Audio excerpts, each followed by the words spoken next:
नमस्ते दोस्तों, आप सबका एक बार फिर से स्वागत है आपके अपने YouTube चैनल सत्य सनातन में। आज का ये वीडियो पूरा शुरू करने से पहले मैं आपसे एक निवेदन करना चाहता हूं कि इस वीडियो को अंत तक देखिए।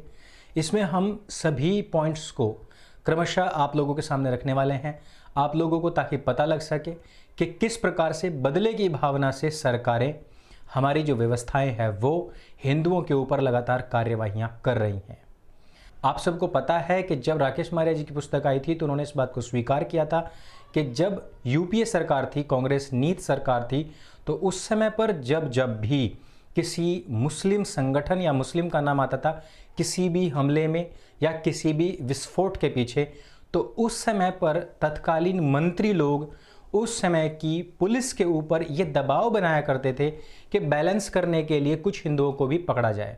इस विषय में बहुत सारी रिसर्च आई हैं, बहुत सारी बुक्स आई हैं, जिसमें कि आरवीएस मनी जी की एक पुस्तक थी, उसमें भी यह बात बताई गई थी कि किस प्रकार से उस समय के कांग्रेसी मंत्री इस बात को कहा करते थे कि यदि कोई मुस्लिम पकड़ा जाए और मुसलमानों का नाम बदनाम हो रहा है तो ऐसे समय में कुछ हिंदुओं को पकड़ करके भी जेल में डाला जाना चाहिए, ताकि दोनों चीज़ों को बैलेंस किया जा सके, ताकि लोगों के बीच में ये भावना दुर्भावना ना पहुंच जाए कि मुसलमान तो गलत होते हैं। अब आज की जो सरकार है उसके परिप्रेक्ष्य में यदि हम इस बात को देखें तो हमें पता है कि किस प्रकार से संघ के एक प्रमुख ने कहा था कि मुसलमानों के ऊपर इस प्रकार से शक किया जाना सही नहीं है। गत दिनों मोहन भागवत जी ने भी इसी तरीके का एक स्टेटमेंट पास किया और उन्होंने कहा है कि मुसलमानों को टारगेट करना सही नहीं है। पहली बात तो मैं आपको बता दूं कि मुसलमानों को कोई टारगेट नहीं कर रहा है। जहां तक की भी जो बात कही गई है वो वहीं पर कही गई है जहां पर भी तबलीगी जमातियों ने इस तरीके की घटनाओं को अंजाम दिया था, और इस बात को क्यों ना कहा जाए।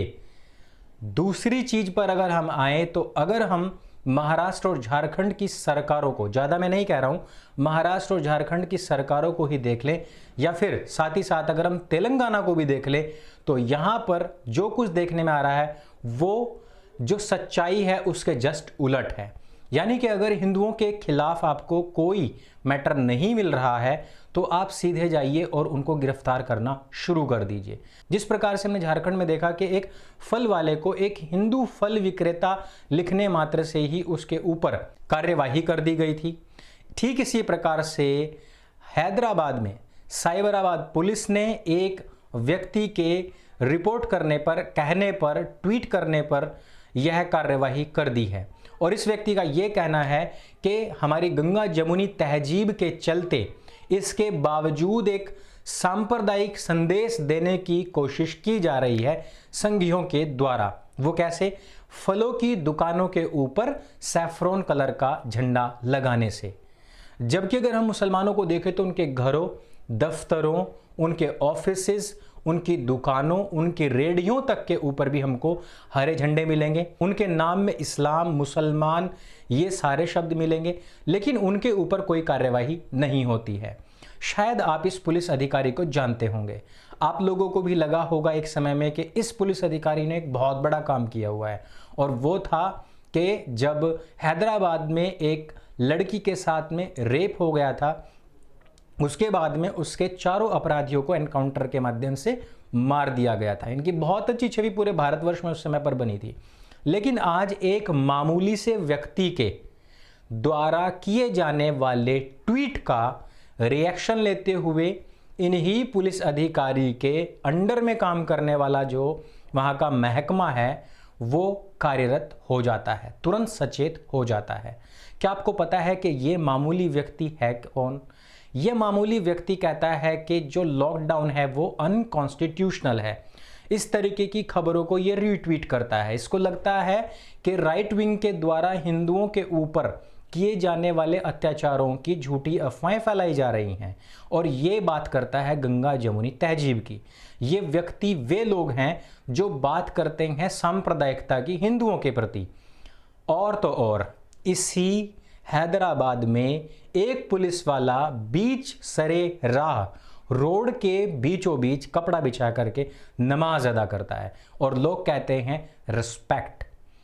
अब अगर आप इसमें थोड़ी सी भी चीज़ों को समझें और इन सारे पॉइंट्स को जोड़ते हुए चलें तो आपको एक बात पता लगेगी। दिल्ली में तबलीगी जमात के ऊपर छापा लगता है। मौलाना साद जो भागोड़ा है, भाग चुका है, फरार है। अपने ऑडियो क्लिप्स जिस प्रकार से ओसामा बिन लादेन रिलीज किया करता था उस तरीके से रिलीज कर रहा है, बता रहा है कि अब क्या करना है, मैं कौन हूं, मैं क्या हूं। लेकिन हमारे देश की पुलिस उस तक नहीं पहुंच पा रही है। अगर हम मुसलमानों के द्वारा किए गए कुकृत्यों को देखें तो हमें बहुत सारी ऐसी चीजें मिल जाएंगी जिसमें तबलीगी जमात के लोगों ने तबलीग ही नहीं बल्कि पूरी इस्लामिक कौम का नाम बदनाम करने के लिए बढ़ चढ़ करके हिस्सेदारी अदा की थी। लेकिन हमें अफसोस इस बात का हुआ कि जो सही मुसलमान या पढ़े लिखे मुसलमान कहे जाने वाले लोग थे उन लोगों ने भी इन लोगों का विरोध नहीं किया बल्कि इनकी तरफ से बैटिंग करने के लिए उतर गए। इसके बाद में हमने देखा कि किस प्रकार से लगातार इस लॉकडाउन के दौरान भी इन लोगों ने अपनी बदतमीजियों की हदों को पार किया। इसके बाद हुआ क्या, कुछ राज्यों ने, ऐसे राज्य जहां पर अभी अभी सत्ता बदली है, उन लोगों ने क्या करना शुरू किया, हिंदुओं के ऊपर सीधे सीधे टारगेट करना शुरू कर दिया। संतों के ऊपर हमला करवाया गया, उनके जो हत्यारे थे उनको जेल में ना डाल करके फार्म हाउस में रखा गया।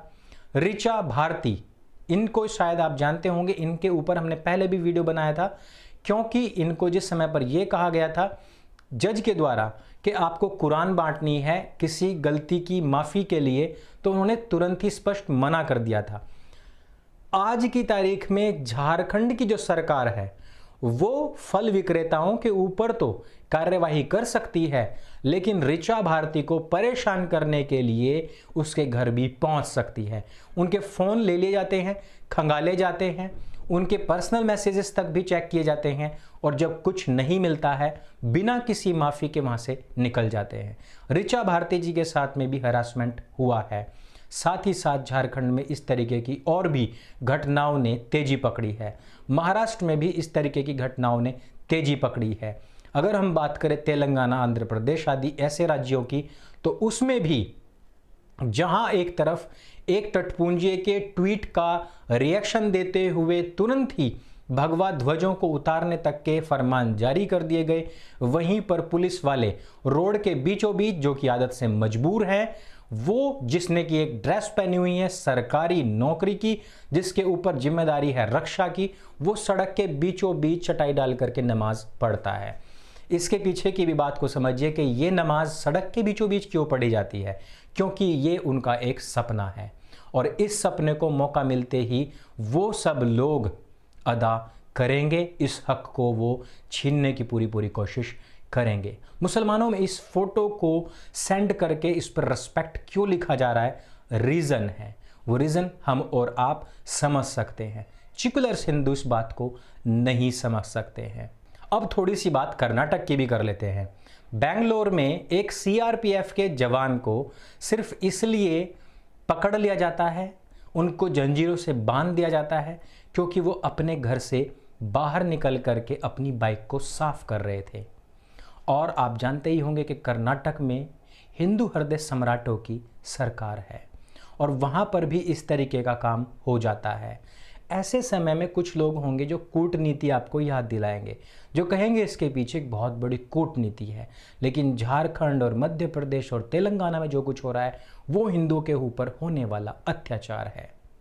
मैं आपको एक बार फिर से बता दूं कि जो रघुबर दास आज ट्वीट करके कह रहे हैं कि तुष्टीकरण की राजनीति नहीं चलेगी, नहीं चलेगी, आपको याद होना चाहिए कि करोड़ों का हज हाउस बना करके सिर के ऊपर जालीदार टोपी पहनने वाला रघुबर दास खुद एक बहुत बड़ा तुष्टीकरण की राजनीति करने वाला मुख्यमंत्री रहा है। और हम सब ये भी जानते हैं कि जो उनका मुख्यमंत्री पद अभी अभी गया है वो इसी तुष्टीकरण की राजनीति के चलते हुए गया है।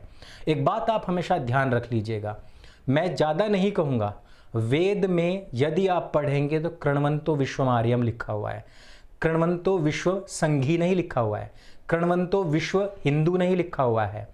वेदों का प्रचार प्रसार करने की बात लिखी गई है। धर्म के नाम पर हिंदू धर्म नहीं बल्कि सनातन वैदिक धर्म लिखा हुआ है।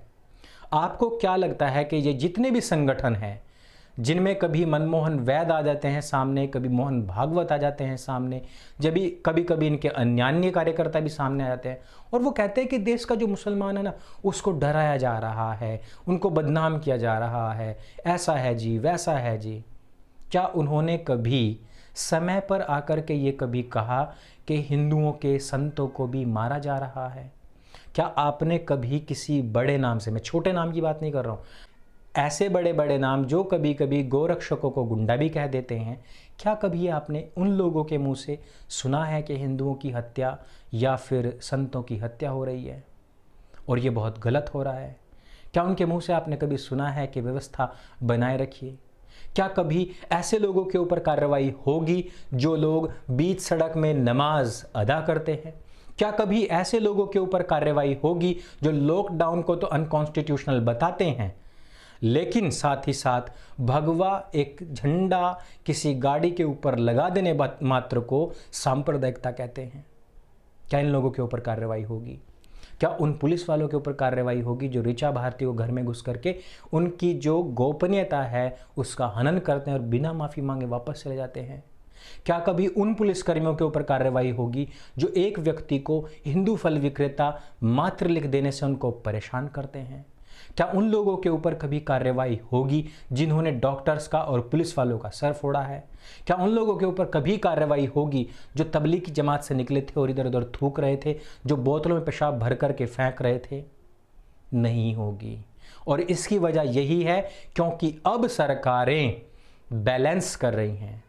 अब सरकारें मौलाना साद को ना तो पकड़ रही हैं, ना उसके ऊपर छापे मार रही हैं, ना पूरी तरीके से तबलीगी जमात को बैन या निषिद्ध कर रही हैं। अब होगा ये कि यहाँ पर मैटर ऐसा बनाया जाएगा ताकि रमज़ान में मुसलमानों को खुश किया जा सके और बताया जा सके कि हिंदू भी अपराधी हैं।